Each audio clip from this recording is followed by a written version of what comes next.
So as a coach, how do you encounter, or when you encounter these kinds of when you clearly can see that one of your clients is having issues, how do you navigate that situation? How do you help them realize it and understand it? What is the method that you use?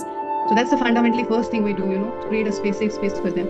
Once that is done, then they are willing to explore more, and then you take them to the awareness part of it. Are they really aware of what's going on? Are they conditioned? Are they strictly conditioned how they are seeing things?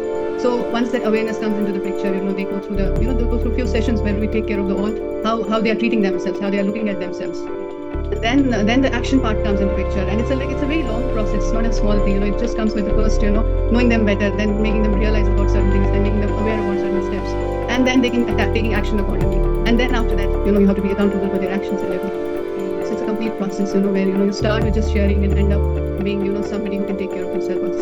And in your process, when you start with that early stage awareness and helping one understand the relationship itself, I'm pretty sure not everyone will be able to handle that. Have you come across clients or people who are unable to process it, and they would still want to go back to their problematic areas? Yes, yeah. You're right. Absolutely. Not one. Everybody wants that. Everybody wants to be in a comfort zone. Everybody wants to be in a familiar place. Nobody wants to go in an unfamiliar or uncharted territory, because they are not aware what's going to be there.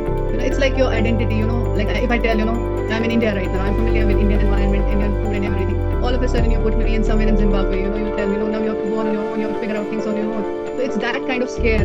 What clients feel like. Okay, I was familiar with this. Whatever it belonged to me. Why are you putting me in a different direction? But then, if you have to grow, if you have to change, if you have to see things happening for yourself, for if it has to really work for you, then there's changes only constant here. Like you have to change your methodologies, you have to change the way you think, you have to change the processes, you have to change the way you look at things. Yeah.